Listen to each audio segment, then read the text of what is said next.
Au besoin de dire premièrement qu'il nous finit attendre 5 jours après qu'il y a 3 bateaux de pêche taïwanais là fin échoué au large de Pointe-aux-Sables et de Bain-des-Dames. Nous finissons attendre 5 jours pour que les conditions météo favorables et que la mer retrouve ce calme pour qu'il nous capable de faire une visite in situ en sécurité.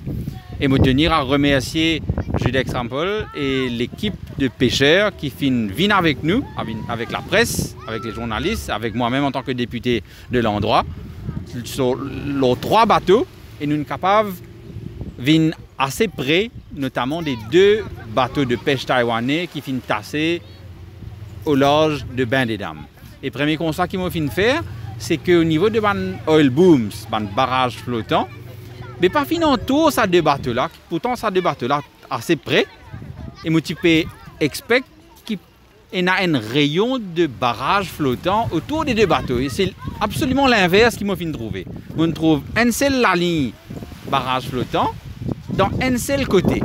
Mais qu'arrive ici de l'huile peut déverser par derrière l'autre côté et du vent puis amène ça un peu partout. Donc on ne peut pas comprendre du tout qui fait nous pas finir autour les 2 bateaux. Ça c'était le premier constat. Deuxième constat, je trouvais qu'un des 2 bateaux finit assez endommagé, grandement endommagé. Je supposais la houle qui démontée et peut-être un bateau finit heurte un autre bateau alors qu'ils ont fini commence tasser, mais vous connaissez quand vague peut battre, bateau là, il battait lui aussi. Donc je trouvais que le deuxième bateau assez endommagé et je ne vais pas connaître comment pour réparer ce bateau là maintenant. Bon, il y a une opération là que l'hélicoptère peut enlever le poids pour alléger les 2 bateaux et après pour bien remorquer les bateaux et pour bien réparer un des 2 là-dedans avant qu'ils remettent les à flot parce que dans l'état actuel mon papa trouve ce bateau là peut reprendre la mer.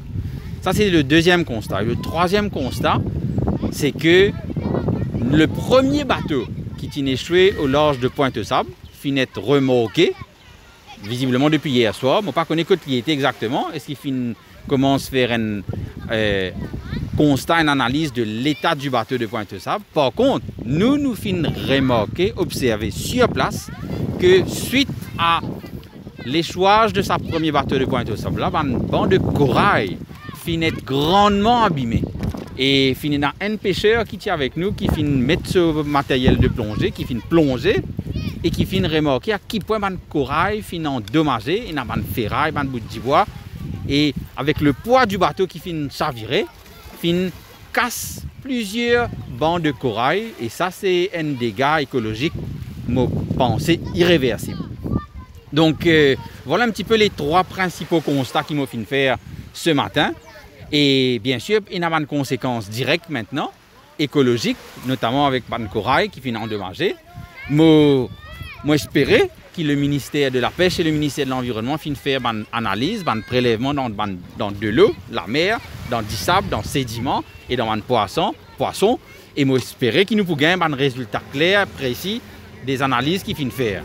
Et pour bien prendre une décision, notamment sur l'activité de pêche, je me rappelle les autres qui nous donnent une zone de pêche. La mer, c'est l'assiette manger des pêcheurs, ça. Et donc, est-ce que les pêcheurs pourraient reprendre ce travail? Si oui, dans combien de temps? Dans quelles conditions? Avec quelle garantie? Quelle sécurité? Est-ce qu'il pourrait y avoir un dédommagement en cas d'impossibilité d'exercer l'activité de pêche? Là, derrière moi, vous pouvez trouver des enfants qui peuvent baigner parce qu'ils nous dans une zone que des habitants, des enfants, mais prend plaisir à aller dans des lots. Mais est-ce qu'ils savent des enfants là, ils sont en sécurité quand ils peuvent rentrer dans des lots? Donc, il y a un aspect écologique, sanitaire, maritime. Et dès le 29 mars prochain, pour la rentrée parlementaire, nous pouvons venir de l'avant avec une question bien précise pour le ministre concerné, parce que finina défaillance, finina manque de surveillance, donc une responsabilité pour bien situer, une conséquence pour bien déterminer. Donc, tellement de questions, et moi j'espère nous avoir une réponse très prochainement au Parlement.